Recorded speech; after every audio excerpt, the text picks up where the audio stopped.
why they call him Angle, because look at those angles around his pecs. I'm talking about the angles on the abs. On the abs, bro. Jeez. In this episode of Creator Lab, we're talking to Andrew and David Fung about how they explore different communities and cultures through their YouTube videos. As you'll see in this conversation, not only are the Fung Bros curious, passionate, and hilarious, they're also driven by a genuine sense of compassion for the small business owners they meet across the country. In this episode, we're partnering with Andrew and David to help out one of their favorite restaurants in New York City after a tough year. Welcome to Creator Lab, Season 3. Hey, thanks for having us, man. I see it. I feel creative. I can feel it. I feel the vibe. Can you introduce yourselves? My name is David. This is my brother, Andrew.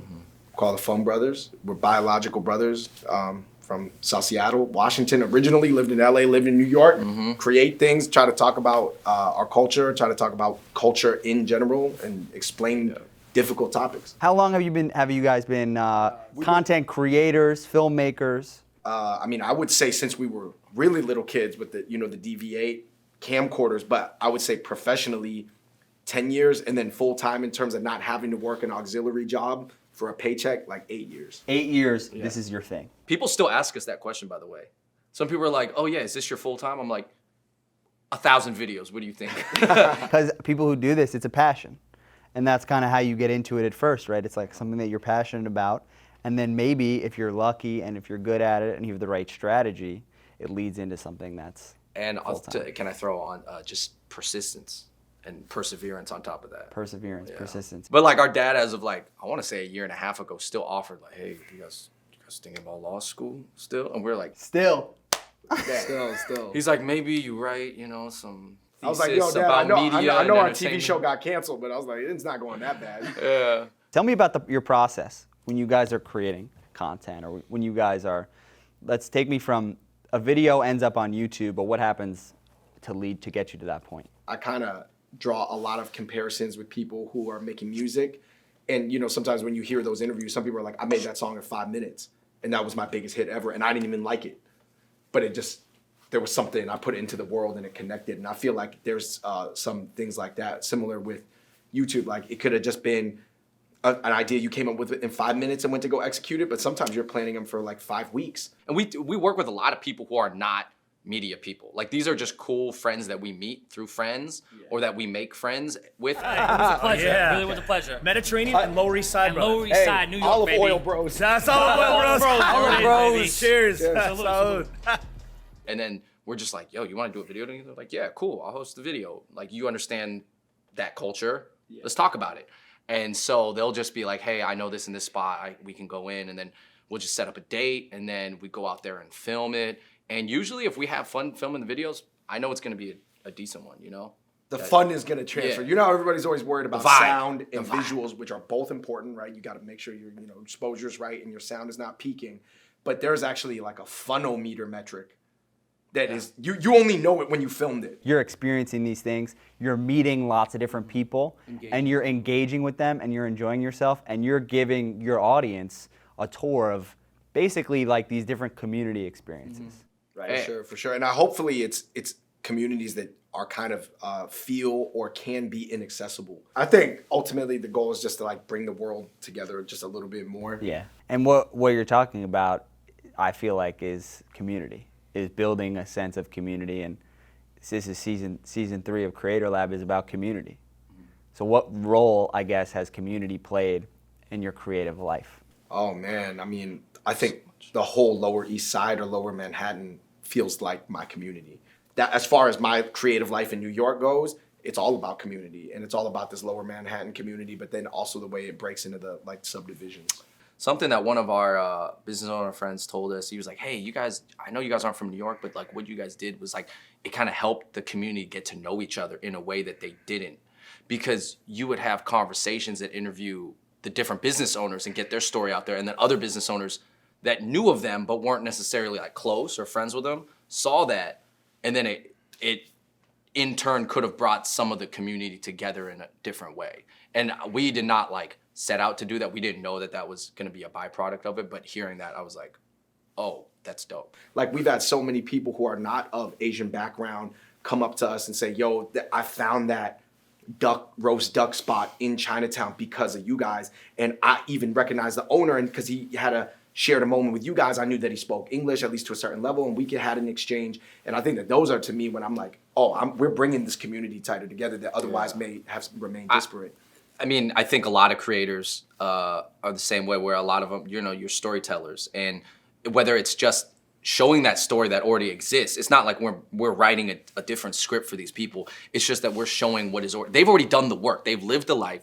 They cooked the food. They started the business. We're just there to have a great interaction and humanize them. And what we've done in this season of Creator Lab, like in the last few episodes, we've worked with creators, and they've all kind of said the same thing. They're able to use their creativity for good to help small businesses that have maybe struggled. And as we all know, the last year and a half has been a struggle for these businesses.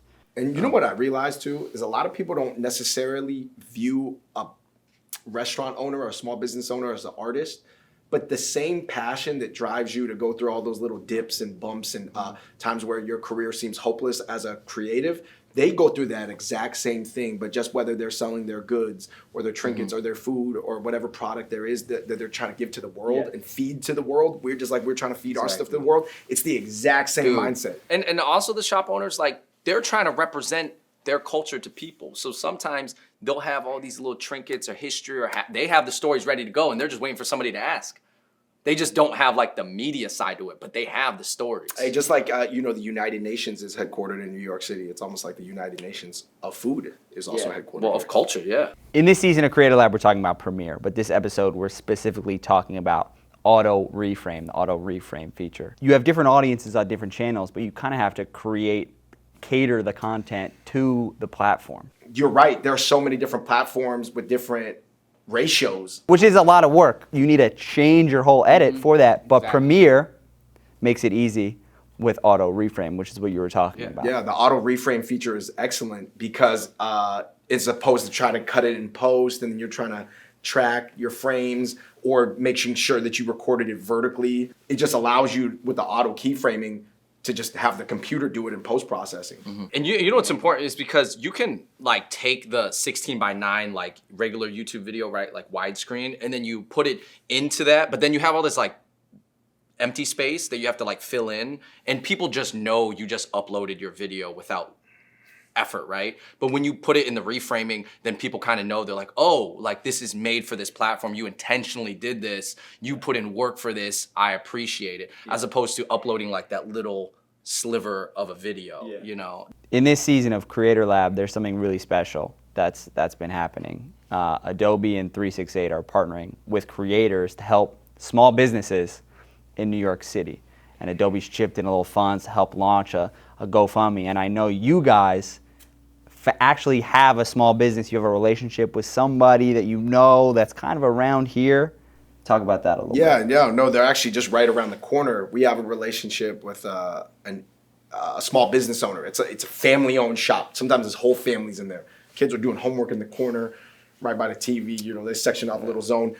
It's called Bow Key, New York, and it's just my favorite restaurant in New York City. It's a special style of food. It's essentially, I think the easiest way, Chinese Cambodian noodles. I don't want to say it's going extinct, but it's like, it's becoming less and less common because just less and less people are from that experience cooking that food. And not only that, this particular restaurant, Bow Key, New York, is actually being pushed out of its real estate because they're trying to, expand a jail or like a prison actually in that building. So that real estate is being repossessed by the government. So I don't know. I mean, this guy Angle that we know, he would appreciate it a lot. All right, well, let's go. Let's walk over there. It's like 2 blocks from here. This is a great like little 368 spot.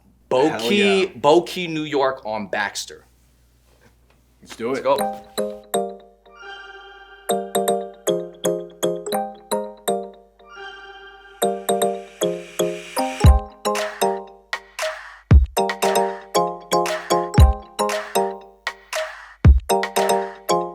There we go. I met this guy before.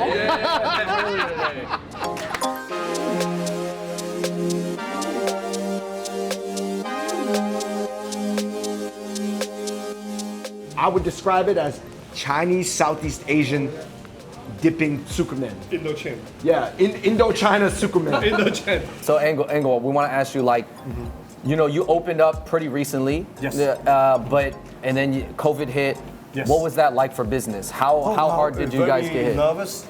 We are very nervous and very intense. You have less people coming in Yes. because there's all the offices are closed. people Right, are coming exactly. around, And then you have to pay extra to do this. We have to, and of course the court is not really fully operated. We used to have a lot of court people, the correctional officer. They come have beef stew, have some other stuff. But right now, obviously, I did not see. I really couldn't thank you guys enough.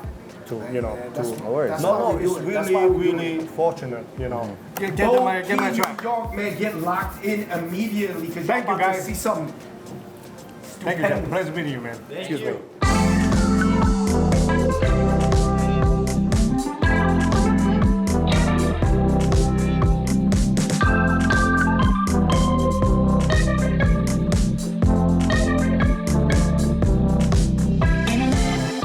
All right, you guys. Ending off the meal, we got the Vietnamese lemongrass pork chop. Yes. And Angle, you're talking about that's maybe why Chiu food has so many options because they could lean into the Chiu Chinese Canto side, they could lean into the Vietnamese background, or they could even lean into the Cambodian background. Absolutely. So you got a lot of different optionality right there. Bo Key is here for the community, Fung Bros is here for the community, and 368 Adobe that's supporting it all. Blessings, guys. Yeah.